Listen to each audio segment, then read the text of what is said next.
Good morning. This is Greg.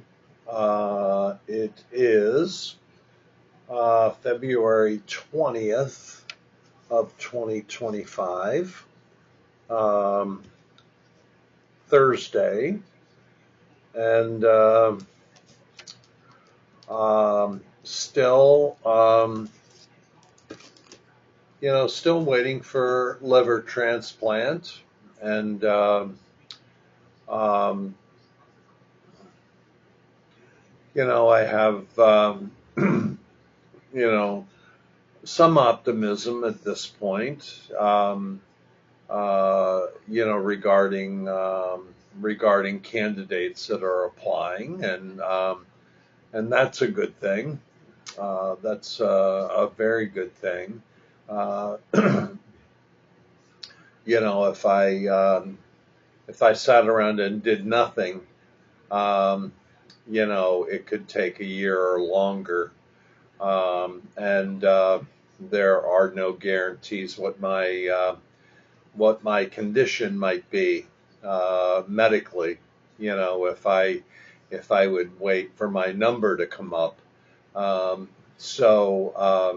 they strongly recommend from the outset, that you find ways of, reaching out to family, friends, acquaintances, whatever, to get the word out regarding your need, and to see if we can generate a little bit of interest and possibly support uh, in getting the transplant taken care of. Um, I'm in a rather unique position where my biological family is gone, and uh,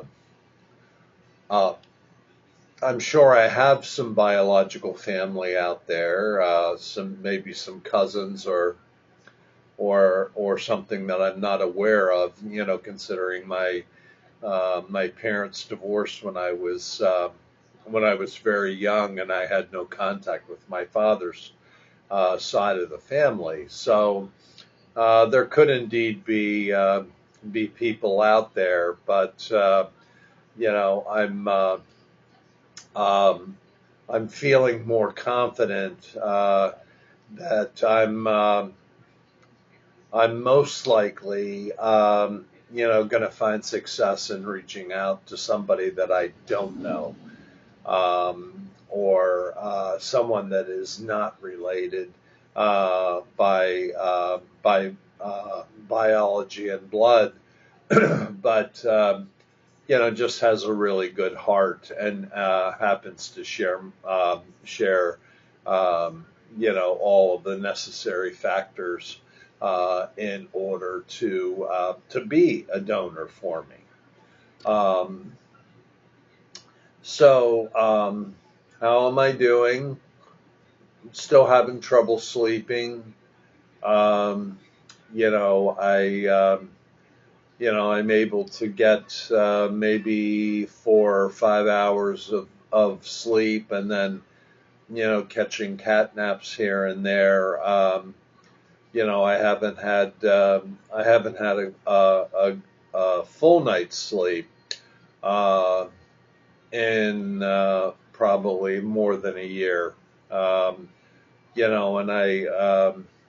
I know that's one of the symptoms of liver disease is night becomes day, day becomes night. Um, and your schedule gets incredibly messed up, because of the encephalopathy or the possibility of encephalopathy. I don't think I have it right now. Um, but did a little exercise yesterday. Got some steps in. It looks like a nice day today. I'm hoping that I can find some time. I have I think 4 clients today, so hopefully. I can squeeze in a walk, between a couple of the clients, maybe around lunchtime. Um, so, it's not going horribly right now. I I wish I would hear something from the transplant team. I do see my doctor uh, next week, my liver doctor. So hopefully there'll be some good news, and um, I don't know how much he'll be up to speed on it, but we'll certainly find out, and um, also hopes of getting this medication problem under control, and having this rather large copay taken care of, um, you know, uh, in some way, shape, or form. So, might mean a new medication, but that's you know, changing medication is sort of what I've gotten used to. Um, I'm trying to think of anything that I might want to share with my listeners. I think, I know I shared with you that, that we're going to move out of the city next month. And moving to Sonoma County, which is just above San Francisco. It's about maybe an hour or less drive, but it gets us into an area that is really quite nice, but it's much more quiet and laid back, um, and less traffic and congestion and all of that kind of stuff. I know George is not necessarily looking forward to it, because he's certainly developed a routine since we've been in the city, just being able to walk to the gym, and we're in a pretty vibrant neighborhood, with a lot of shopping and restaurants. It's like he said to me last weekend, um, here we've waited this long to live in San Francisco, and haven't really been able to enjoy it to the fullest extent. So, um, I'm sort of looking forward to,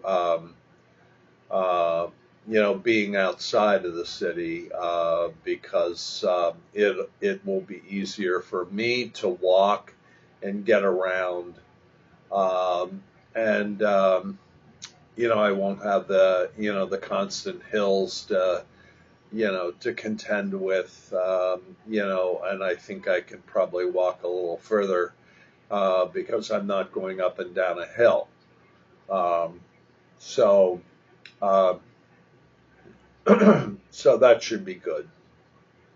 So the middle of next month, is our move date, 15th and 16th, and um, at least tentatively, that's our move date. It depends on when the contractor is ready to turn it over to us. So um, hopefully we'll be on target. So I guess that's about it for this morning. I appreciate you tuning in and listening. I appreciate you, excuse me. Um, I I appreciate you considering, being a loving donor. Um, if not for my team, for somebody else, uh, uh, to to help those individuals that need support, with either a kidney or a liver. You know, as I've said in the past, liver donation. You can donate a portion of your liver. Your liver will regenerate itself to its original form. It's the only organ in the human body that will regenerate itself. Um, so you can be a donor that way, and the portion of liver that you donate will regenerate itself within the recipient uh, of of your liver. It's really a pretty amazing thing, and it's just getting through the surgery and all of that kind of good stuff. As a reminder, for those of you who haven't listened to some of the early videos, if you want to be an organ donor, the cost of your surgery will be included under my insurance, and there's also grant money to help with your uh,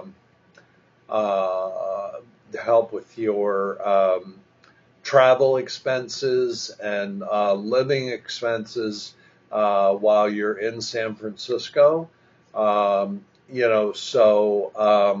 They try to make it as they try to make it less impactful, for those individuals who really want to do it, but can't afford to take time off work. If you can get the time, chances are the money would be available to you, to help with your expenses. So I don't know all the details of it, but the transplant team will explain that to you, so you know what you can qualify for. So it's at the only thing that you're risking is giving up a portion of your liver for a period of time. As it's supposed to regenerate itself in like a year or less. So it's really pretty amazing. So that's about it for today. Uh, and I hope all is well with all of you, and I hope it's been a wonderful week so far. It's just about over. And I hope you have nice plans for the weekend, and wishing you love and light today. So be well and take care. Bye bye.